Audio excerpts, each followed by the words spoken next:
Good morning, students. Welcome back for that same chapter, that is database management system. And today we'll go for two topics. One is the data independence, that is the remaining part of the last session. And today's topic is data model. So first go for the data independence. What is the meaning of data independence? So in the last session I told you three level of abstractions are there. One is the physical level, conceptual or logical level, and the last one is the view level. So in this three level of abstraction, the amount of database used or the amount of database on which a particular user is working on a particular level, that much of database is known as a scheme, database scheme. Now the database scheme is the amount of database that is used in a particular level. So data independence is the concept of allowing modification of database scheme in one level without affecting another level. That means if any changes we are making in the physical level, then that changes will not affect to the logical level, or whatever changes we are making in the logical level, that will be not make changes or not affect the physical level or the view level. That concept is known as data independence. The independency of the data, that means each level has its independent data to be accessed. So that concept is known as your data independence.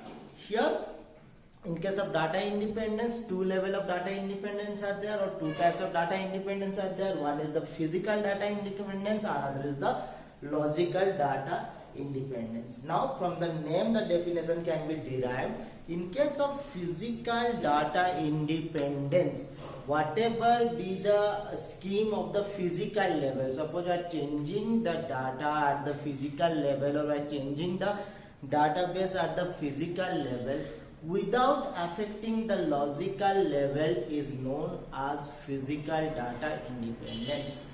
Whereas in case of logical data independence, changing the schema at the logical level without affecting the schema at the view level is known as your logical data independence.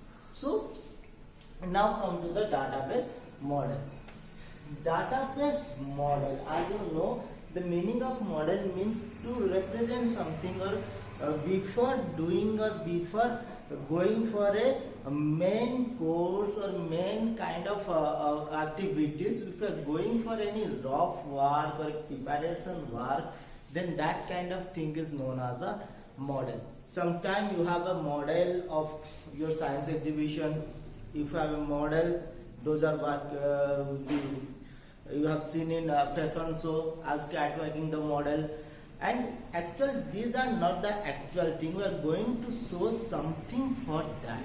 Suppose we are creating a big building or a new car, or are designing a new car, so directly going for a new building or directly preparing a new car, so better to create a model of that car or model of that building. Likewise, the data model is nothing than the rough structure of the database we are going to develop, or we are going to design the database.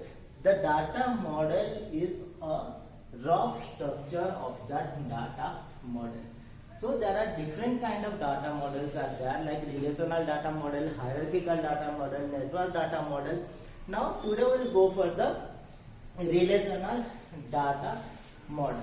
In case of the relational data model, first we understood whatever there in this board. So here basically we are going for three different tables to represent any kind of organization or a specific kind of organization. And these three tables are the supplier, item, and the shipment. Supplier, item, and the shipment. The supplier has four attributes, that is the supplier name, supplier code or supplier, then the supplier name, status of the supplier, and the city, which city that particular supplier is belonging to. Then in item, the item itself, item name and its price. The shipment is a table that has two attributes taken from these two tables. One is the supplier, another is the item. Whereas its own attribute is quantity supply. So these are the three tables: supplier, item and the shipment. The supplier table basically stores the information about the supplier and the status of that supplier. The item is used to explain or used to store the details of the items, including the price of the item, and the shipment is used to store the information about the data, about the items or about the item that will be transferred from a shipment from one location to another location over a particular order or shipment or consignment.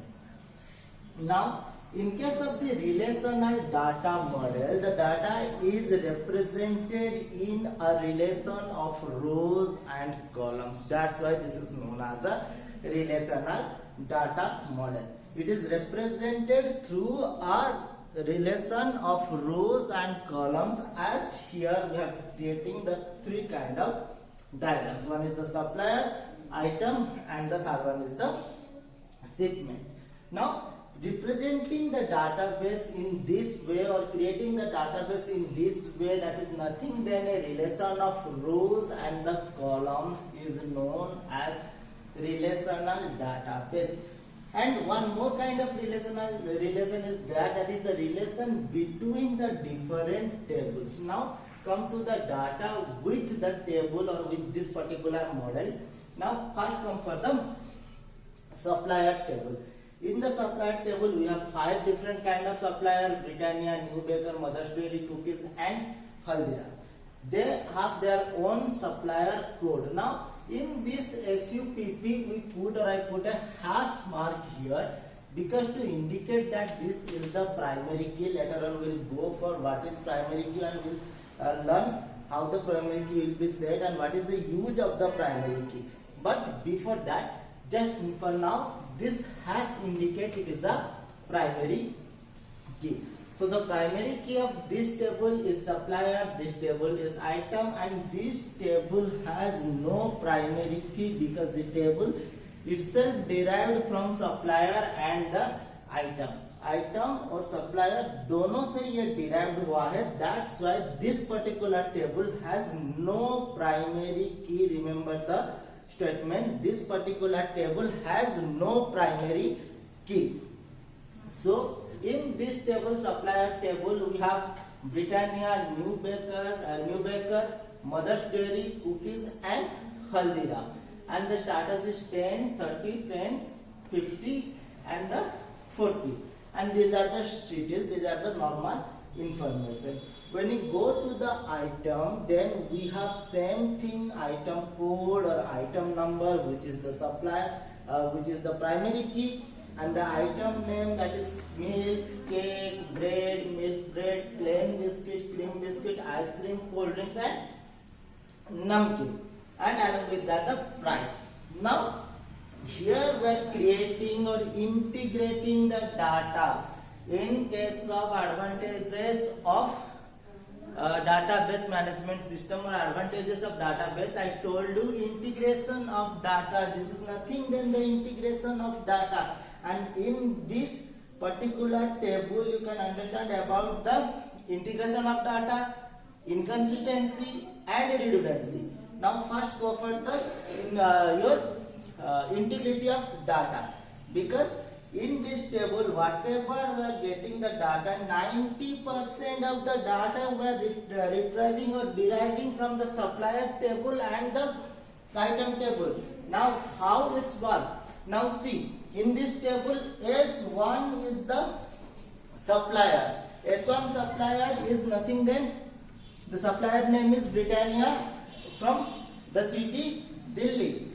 It produced the product I2. I2 product means cake. That means from this table we'll come to know that the Britannia company or supplier Britannia is producing the product I2, that is a cake. If we go for S2, S2 is producing I4. Who is S2? S2 is new baker. Who is I4? Milk bread. So new baker is producing milk bread. So these are the different kind of data. Here we have some data that contain only the information of the supplier.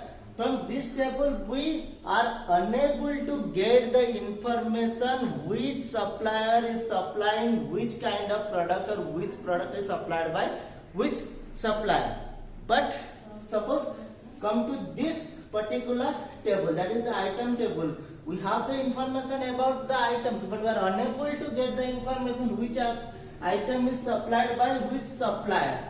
These two tables, the information or the data of these two tables are integrated in this table, that is the shipment table.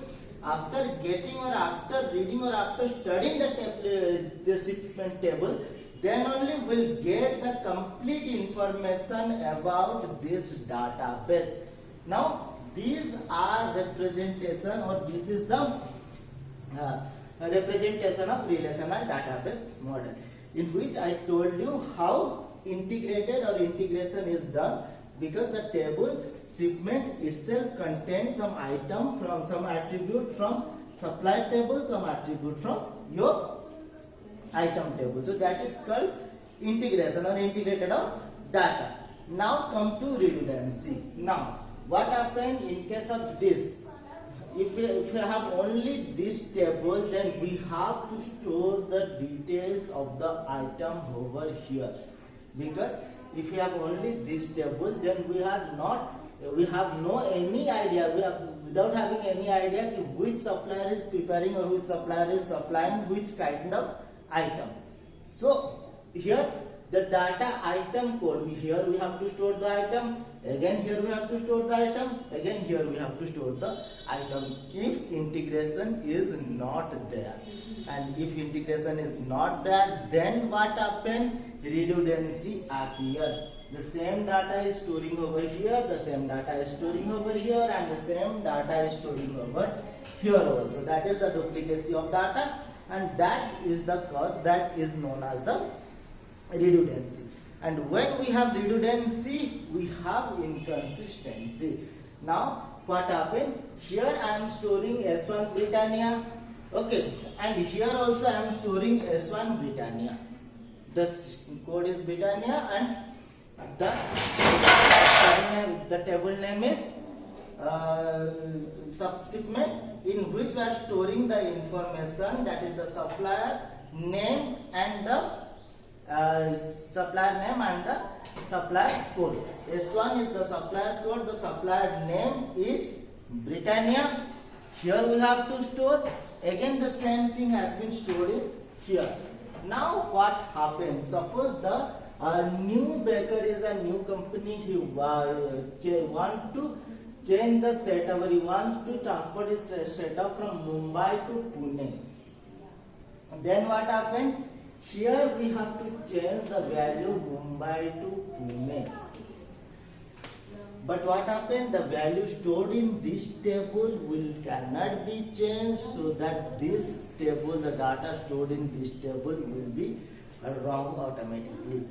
That is an inconsistency. Again I am telling you, suppose the same information, in case of redundancy, when there is redundancy, I am storing the information of the supplier over the supplier table as well as in the shipment table. Okay, that is called redundancy. And in case of changing the address, I am changing the address in the supplier table only, because shipment table is worked in somewhere else, or some other user is working on the shipment table. Suppose at the front office or at the managerial group in the supplier table has been working, then what happened? The address will be changed at the supplier table. So automatically this table has been carrying wrong information. That is known as inconsistency. So this is how the data model, relational data model is explained, and this is how in case of a database management system we can stop redundancy, we can stop inconsistency, and we can integrate the data. Just remember this particular thing, that is the relational data model. the supplier, item and shipment. These are the three tables having these are the data. But because in the next session we'll go for the hierarchical data model and the network data model. In both the hierarchical data model and network data model, we'll see how these three tables are represented in network data model and in hierarchical data model. So that much for today. Just remember these three tables and what is relational database model. The relational database model is representing the data in a relation of rows and columns itself. This is known as a relation or this is known as a table. In the next class we will go for network data model and the hierarchical data model. That's much for today. Thank you.